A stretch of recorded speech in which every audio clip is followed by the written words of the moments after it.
और अब रुक करेंगे खरगोन का, जहां पर महाकुंभ की वायरल गर्ल मोनालिसा ने कल अपने परिवार पर गंभीर आरोप लगाए हैं, जिसके बाद अब मोनालिसा के परिवार की प्रतिक्रिया भी सामने आई है।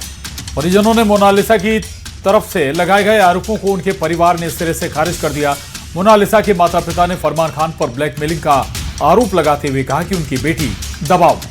वहीं उन्होंने डायरेक्टर सनोज मिश्रा को परिवार जैसा बताया है।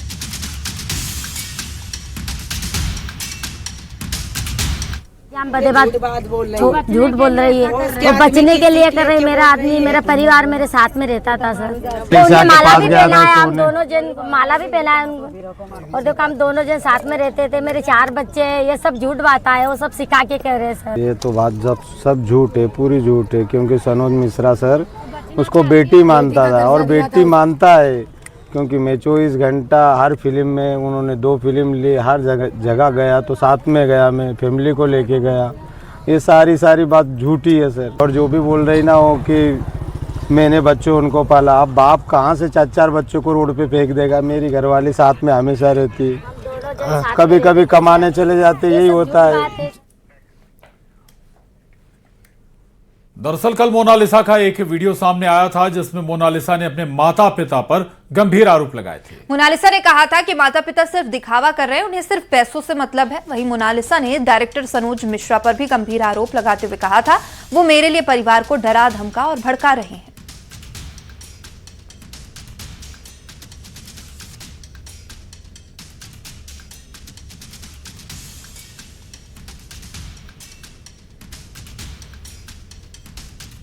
कि हम ये कर रहे, देखो ये हम मर रहे, सुसाइड कर रहे, सब दिखावा है, सब झूठ है। उनको सिर्फ और सिर्फ पैसे चाहिए, बच्चों से कोई मतलब नहीं है। मेरी फैमिली हो जो बोल रही है ना, वो तो मैं भी, मेरी मम्मी कहाँ गई थी? बचपन से मैंने माँ का प्यार क्या देखा होगा। जब मैं किसी बच्चे को माँ के साथ देखती थी ना, वहां रोती थी कि भगवान आज मेरी माँ मेरे साथ रहती तो मैं क्या कुछ नहीं। लेकिन माँ तो ड्रिंक करना। और एक तरफ गैस सिलेंडर के लिए समस्याओं का सामना करना पड़ रहा है, तो वहीं दूसरी तरफ डीजल के लिए पेट्रोल पंपों पर लंबी लाइनें नजर आ रही हैं। तो शाहजहांपुर में भी पेट्रोल और डीजल की किल्लत के चलते पेट्रोल पंपों पर कतार खत्म नहीं हो रहा है और लोग पेट्रोल के लिए परेशान होते यहां पर दिखाई दिए हैं। टीकमगढ़ में डीजल के लिए मारामारी शुरू हो गई है। लोग बड़े बड़े ड्रम लेकर पेट्रोल पंप पर पहुंच रहे हैं। लोग डीजल का स्टॉक कर रहे हैं। हालांकि हम आपको अब क्लियर कर दें कि देश में पेट्रोल और डीजल की कोई कमी नहीं है। ये 3 तस्वीरें टीकमगढ़ शाहजहांपुर की अलग अलग तस्वीरें, जहां लगातार न केवल गैस के लिए लंबी लाइनें बल्कि पेट्रोल डीजल के लिए भी लाइनें। गैस की किल्लत के बाद अब डीजल की भी किल्लत यहाँ पे देखी जा रही है। और लेकिन डीजल हालांकि पेट्रोल पंपों पे अब उपलब्ध है, और ऐसे में डीजल के लिए देखिए अब लंबी लाइनें लग रही हैं। और डीजल के लिए लोग जो कैंपर हैं वो लेकर आ रहे हैं और डीजल लेकर जा रहे हैं। आप देख रहे हैं कि सुबह से जो डीजल के लिए जो पेट्रोल पंप है वहाँ पे लाइन लगी हुई है। और आप देख रहे हैं कि डीजल के लिए लगातार लोग आ रहे हैं, क्योंकि डीजल का शॉर्टेज होने की संभावना ऐसी जताई जा रही है। इसलिए अब डीजल को लेकर भी मारामारी शुरू हो गई है। आप देख रहे हैं कि डीजल के लिए देखिए ये लाइन लगी हुई है और जो कैंपर हैं वो लेकर आ रहे हैं और अपने अपने कैंपरों में डीजल डलवा कर जा रहे हैं। आप देख रहे हैं कि जो डीजल के लिए देखिए आप बड़ा सा कैंपर लेकर यहाँ से आए हैं और अपना डीजल लेकर जा रहे हैं। हम क्यों भाई, कहाँ से आए हैं आप? मिशन हमारा। तो डीजल की ऐसी क्या दिक्कत आ गई? डीजल की जरूरत है हमको, दिक्कत कुछ नहीं आई है। मतलब जरूरत ही है। खेतों में हार्वेस्टर चल रहा है और ट्रैक्टर भी चल रहे हैं। अच्छा, इसलिए डीजल लेके हाँ, जा रहे हैं। तो आप देख रहे हैं कि जो डीजल है, तो किसानों के लिए डीजल की इस समय आवश्यकता है। ऐसे में लोग यहाँ पे डीजल के लिए लाइन में लगे हुए हैं। क्यों भाई, कहाँ से आए आप? कुम्हेड़ी। अच्छा, क्या दिक्कत आ रही डीजल की? किसानी के लिए कुछ अनाज नहीं काट पा रहा है, कुछ नहीं कर पा रहा है। ट्रैक्टर कहाँ से चलेगा? डीजल नहीं मिलेगा तो ट्रैक्टर कहाँ से चलेगा? फसल कहाँ से निकलेगी? डीजल तो मिल रहा है ना अभी? डीजल तो अभी मिल रहा है, लेकिन लेन में लग के मिल रहा है। सबको मिल रहा है, लेकिन थोड़ा थोड़ा सबको मिल रहा है। और जबलपुर में भी गैस के लिए उपभोक्ता परेशान हैं। उपभोक्ताओं को गैस सिलेंडर के लिए समस्याओं का सामना करना पड़ रहा है। गैस एजेंसियों के बाहर लंबी लंबी कतारें देखने को मिल रही है। करीब 5 से 6 घंटे तक सिलेंडर के लिए इंतजार करना पड़ रहा है। मऊगंज में प्रशासन ने सिलेंडर की कालाबाजारी पर सख्ती दिखाना शुरू कर दिया है। वहीं कलेक्टर संजय कुमार जैन के निर्देश पर छापामार कार्रवाई की गई। इस दौरान 19 खाली गैस सिलेंडर जब्त किए गए। मौके पर इन सिलेंडरों से जुड़े कोई भी वैध दस्तावेज नहीं मिले।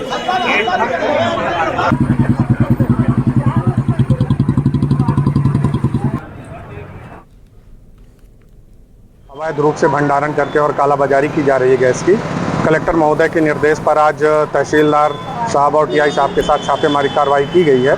कई दुकानों को चेक किया गया है, कई गोदाम चेक किए गए हैं, जिसमें से एक व्यापारी विष्णु गुप्ता जो कि गैस चूल्हे का व्यापार करते हैं, उनके यहाँ 19 गैस सिलेंडर, खाली गैस सिलेंडर जब्त किए गए हैं। जब्त करके पंचनामा बना के जब्ती और सुपुर्दगी की कार्रवाई की गई है। आगे भी ऐसी कार्रवाई होती रहेगी। और एक तरफ गैस सिलेंडर के लिए समस्याओं का सामना करना पड़ रहा है, तो वहीं दूसरी तरफ डीजल के लिए पेट्रोल पंपों पर लंबी लंबी लाइनें नजर आ रही हैं। तो शाहजहांपुर में भी पेट्रोल और डीजल की किल्लत के चलते पेट्रोल पंपों पर कतार खत्म नहीं हो रहा है और लोग पेट्रोल के लिए परेशान होते यहां पर दिखाई दिए हैं। टीकमगढ़ में डीजल के लिए मारामारी शुरू हो गई है। लोग बड़े बड़े ड्रम लेकर पेट्रोल पंप पर पहुंच रहे हैं। लोग डीजल का स्टॉक कर रहे हैं। हालांकि हम आपको अब क्लियर कर दें कि देश में पेट्रोल और डीजल की कोई कमी नहीं है। ये 3 तस्वीरें टीकमगढ़ शाहजहांपुर, ये अलग अलग तस्वीरें जहां लगातार न केवल गैस के लिए लंबी लाइनें बल्कि पेट्रोल डीजल के लिए भी लाइनें।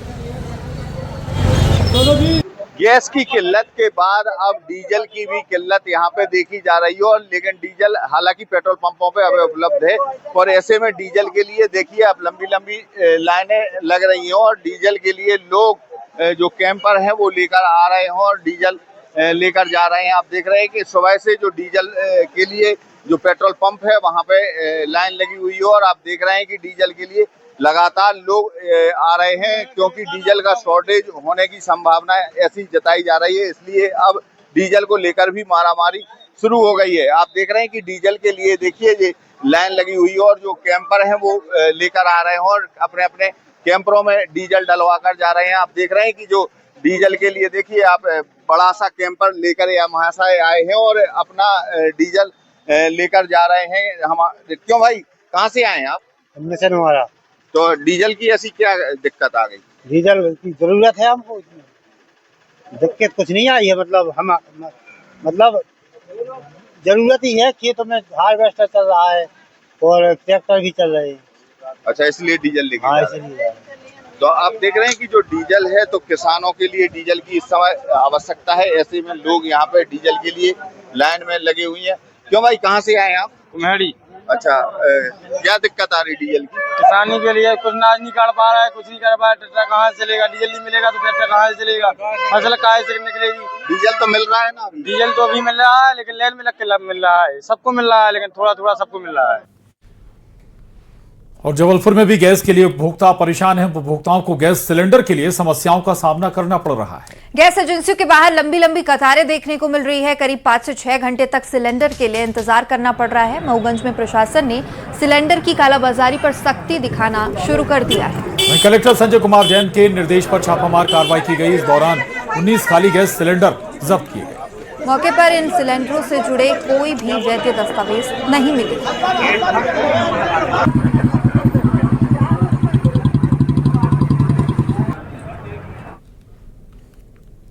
अवैध रूप से भंडारण करके और कालाबाजारी की जा रही है गैस की। कलेक्टर महोदय के निर्देश पर आज तहसीलदार साहब और टीआई साहब के साथ छापेमारी कार्रवाई की गई है। कई दुकानों को चेक किया गया है, कई गोदाम चेक किए गए हैं, जिसमें से एक व्यापारी विष्णु गुप्ता जो कि गैस चूल्हे का व्यापार करते हैं, उनके यहाँ 19 गैस सिलेंडर, खाली गैस सिलेंडर जब्त किए गए हैं। जब्त करके पंचनामा बना के जब्ती और सुपुर्दगी की कार्रवाई की गई है। आगे भी ऐसी कार्रवाई होती रहेगी। तो एमपी के संविदा कर्मचारियों के लिए अच्छी खबर है। मोहन सरकार ने सभी विभागों को एक आदेश जारी किया है, जिसमें संविदा नीति 2023 में जो अधिकारी संविदा कर्मी दिए गए थे उन्हें विभागों की ओर से कितना पालन किया गया है। सामान्य प्रशासन विभाग ने सभी अपर मुख्य सचिव और प्रमुख सचिव को निर्देश जारी किया है।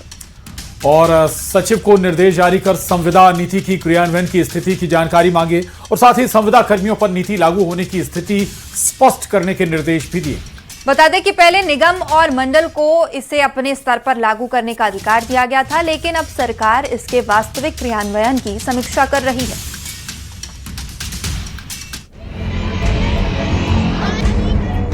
मध्य प्रदेश में संविदा कर्मचारियों को लेकर सरकार सख्त नजर आ रही है। सामान्य प्रशासन विभाग की ओर से प्रदेश के सभी विभागों को एक पत्र जारी किया गया, जिसमें संविदा कर्मचारियों के लिए साल 2023 में जो नीति बनाई गई थी उसका कितना पालन किया गया, सरकार ने स्पष्ट कर दिया। ये जानकारी प्राथमिकता के आधार पर तुरंत उपलब्ध कराई जाए, जिससे लंबित मामलों पर कार्रवाई की जा सके। इस नीति के तहत संविदा कर्मचारियों को कई अधिकार दिए गए थे। चलिए सबसे पहले जुलाई 2023 में जारी की गई संविदा नीति क्या है समझते हैं। नियमित कर्मचारियों के समान न्यूनतम वेतन, अनुकंपा नियुक्ति का अधिकार दिया था, रिटायरमेंट पर ग्रेच्युटी के लाभ का प्रावधान, छुट्टी की सुविधा, एनपीएस कटौती का हक, संविदा का ऑटोमेटिक नवीनीकरण किया जाना, नियमित भर्ती में 50% पदों पर प्राथमिकता देना, अधिकतम आयु सीमा में छूट 55 वर्ष तक दी गई। कहा यह जा रहा है कि कुछ विभागों ने केवल न्यूनतम वेतन को लागू किया, लेकिन बाकी सुविधाएं जानबूझकर रोक दी गईं। हमारी मांग है कि आपने आदेश जारी किया, ये तो बहुत ठीक है, लेकिन जिन संविदा कर्मचारियों को 10 साल से अधिक हो गए, उन संविदा कर्मचारियों को नियमित किया जाना चाहिए। जो हजारों लाखों खाली पद पड़े हैं उन पदों पे संविलियन किया जाना चाहिए।